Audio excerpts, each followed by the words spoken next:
स्वागत है आप सबका। आज हम बात करने वाले हैं power generation scenario in India के बारे में। तो कितनी पावर हम इंडिया में जनरेट कर रहे हैं, कौन कौन से सोर्सेज का हम यूज़ करते हैं पावर जनरेशन के लिए, ठीक है, और कितना हमारे पास पोटेंशियल है, इंस्टॉल पोटेंशियल है सोर्सेज से। तो सबसे पहले हम क्लासिफाई करते हैं जो सोर्सेज ऑफ एनर्जी हमारे पास हैं। तो पहला टाइप है कन्वेंशनल सोर्सेज ऑफ एनर्जी।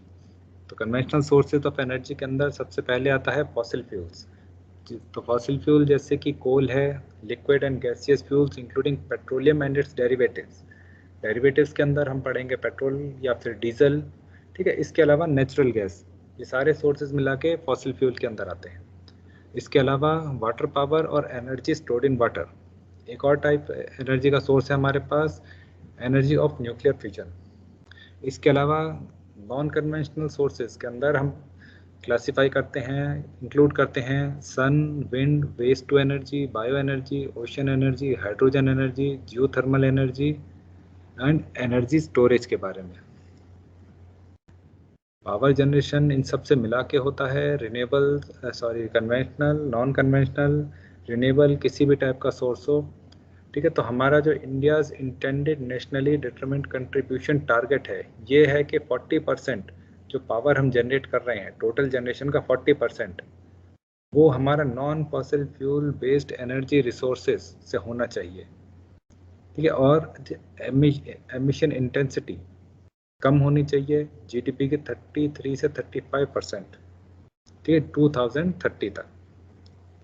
तो आइए एक नज़र डालते हैं कि टोटल इंस्टॉल्ड कैपेसिटी इंडिया में कितनी है। तो टोटल इंस्टॉल्ड कैपेसिटी बनती है 3,86,888 मेगावाट्स। इसके अंदर अगर हम देखें तो हमें थर्मल जनरेशन के फॉर्म में हमें थर्मल एनर्जी हम जनरेट कर रहे हैं 2,34,858 मेगावाट, जो कि टोटल पावर जनरेशन का 60.9% है।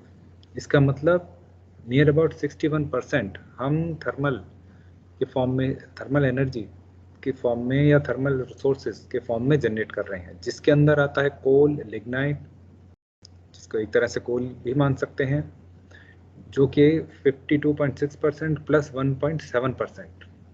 इसके अलावा गैस जो कि 6.5% है, और डीजल जो कि सिर्फ 0.1% है, ठीक है। इसके बाद में अगला फॉर्म आता है हाइड्रो पावर का। हाइड्रो पावर को हम रिन्यूएबल के अंदर भी कंसिडर कर सकते हैं, क्योंकि इसको हम बार बार यूज़ कर सकते हैं, ये ख़त्म नहीं हो रहे हैं, एग्जॉस्ट नहीं हो रहे हैं, इन्वायरमेंटल फ्रेंडली भी हैं। तो ये हमारा टोटल जनरेशन का 12.1% है। और इसके अलावा न्यूक्लियर जो कि टोटल जनरेशन का 1.8% है। और लास्ट में हमारे पास आता है renewable energy resources. Renewable energy resources वो सारे हैं जो हमने नॉन कन्वेंशनल एनर्जी रिसोर्सेज के अंदर अभी देखे हैं, जो टोटल 25.2%। अब अगर हम इसके साथ में ऐड कर दें हाइड्रो जनरेशन की कैपेसिटी को, इंस्टॉल्ड कैपेसिटी को, तो फिर ये बन जाता है 37.3%। इट मीन्स नियर अबाउट हम 40% टारगेट को भी क्रॉस कर सकते हैं। लेकिन ये जो 40% है, ये हमारा टारगेट होना चाहिए 25.2 रिन्यूएबल RES इस अकेले का। एक एक करके अलग अलग जो रिन्यूएबल नॉन कन्वेंशनल सोर्सेज हैं उनके बारे में हम पढ़ते हैं। तो सबसे पहले आता है सोलर एनर्जी। तो इंडिया के अंदर टोटल इंस्टॉल्ड कैपेसिटी है 40.1 गीगावाट। अगर देखा जाए इंडिया, क्योंकि इंडिया में सोलर अवेलेबिलिटी हमारे पास सफिशिएंट है, बहुत ज़्यादा है, तो हम इसका बहुत ज़्यादा यूटिलाइज कर सकते हैं। लेकिन ऐसा भी नहीं है कि इसको हर जगह कहीं पे भी हम सोलर पैनल्स लगा दें। लैंड जो हम यूज़ कर रहे हैं फर्टाइल लैंड के ऊपर लगाते हैं, तो हम एक तरह से हम फर्टाइल लैंड को कम करते जा रहे हैं, फूड प्रोडक्शन हमारा कम हो जाएगा। तो इसके लिए हमें यूज़ करना पड़ता है वेस्ट लैंड का। तो national institute of solar energy, इसने असेसमेंट किया है कि कंट्री का सोलर पोटेंशियल 748 गीगावाट है। अगर हम एज्यूम करते 3% वेस्ट लैंड एरिया को, सिर्फ वेस्ट लैंड एरिया के ऊपर ही हम सोलर पैनल्स को इंस्टॉल करके हम अपना सोलर जो है पावर प्लांट बना सकते हैं। इस तरह से सिर्फ वेस्ट लैंड का ही हम यूज़ कर रहे हैं, फर्टाइल लैंड को हम लूज़ नहीं कर रहे हैं। दूसरे टाइप के सोर्स को देखते हैं विंड एनर्जी। तो इंडिया जो है 4th highest wind install capacity है इंडिया के पास पूरे वर्ल्ड की, ठीक है, जो कि बनता है 39.25 गीगावाट। ये जो डाटा आपके हमारे पास है ये 31 मार्च 2021 का है, डाटा रिलायबल है, as per the ministry of new and renewable energy के डेटाबेस में से ही हमने लिया है। ओके, सो द जितना भी असेसमेंट है, कितना हमारे पास पोटेंशियल है, तो ये डिपेंड करता है कि हमारा जो हाइट है ग्राउंड लेवल से कितना मीटर की हाइट पे हम जो है हमारा स्ट्रक्चर जो है विंड एनर्जी कन्वर्जन सिस्टम को इंस्टॉल कर रहे हैं।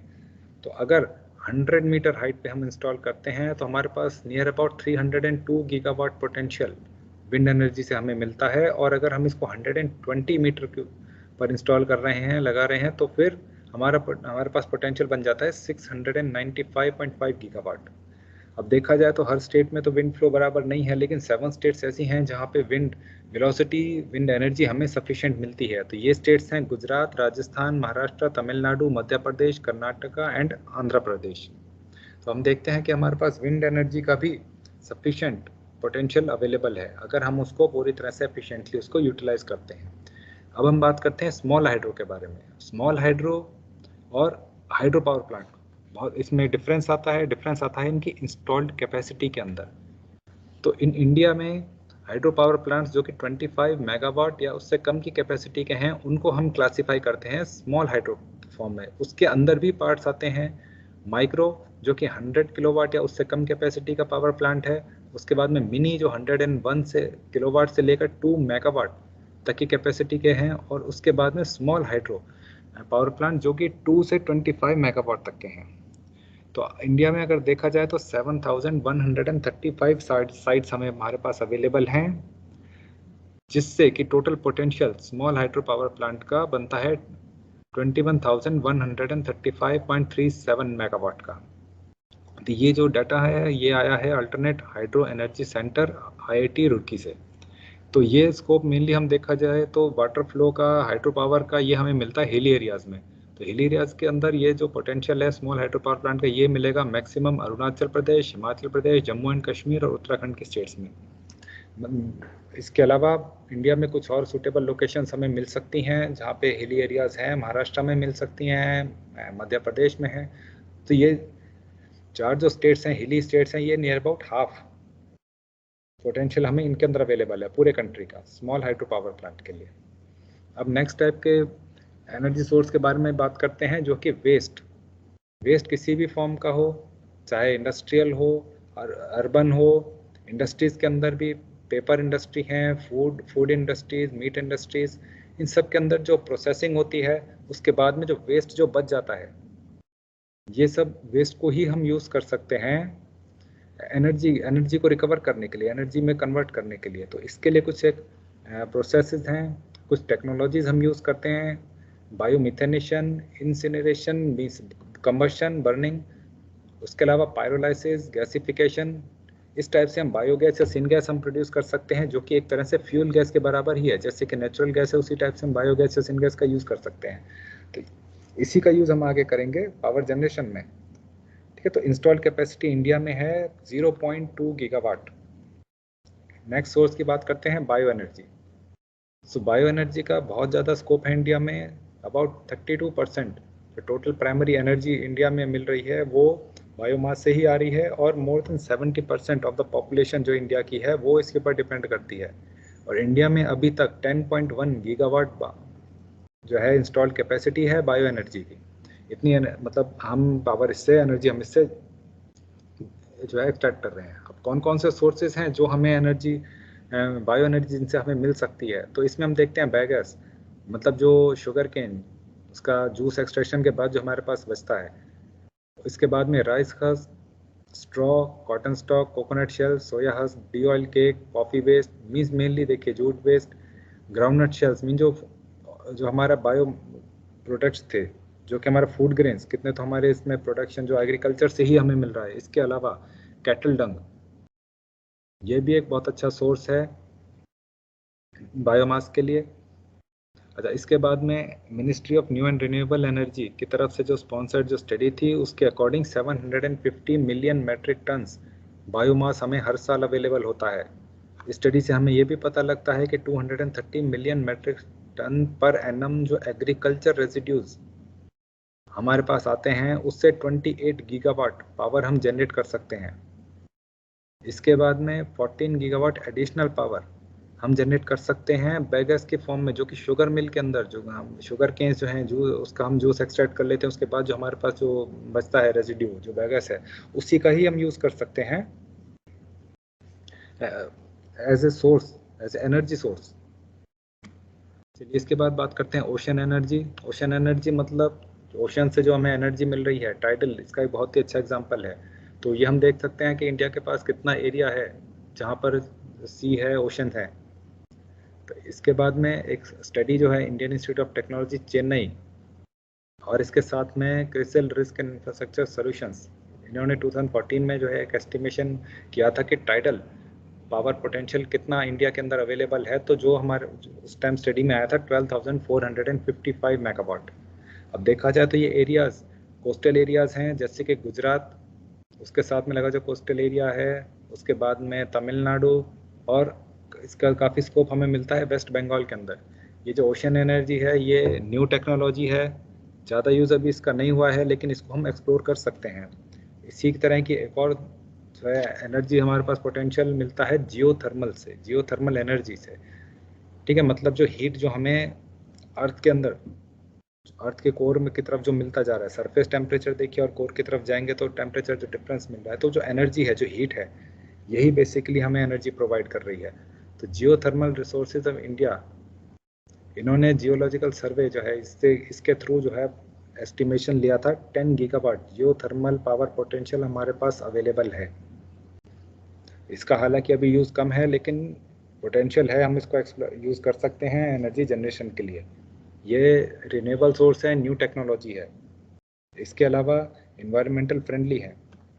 नेक्स्ट इसी टाइप का एक बहुत ही इंपॉर्टेंट हमारे पास कंसेप्ट आता है एनर्जी स्टोरेज का। एनर्जी को स्टोर कहाँ करें अब, क्योंकि आप देख रहे हैं कि ये जो हमारे पास सोलर पैनल्स हैं, विंड मिल्स हैं, इसमें कंटिन्यूसली तो हमें सेम एनर्जी नहीं मिलती है।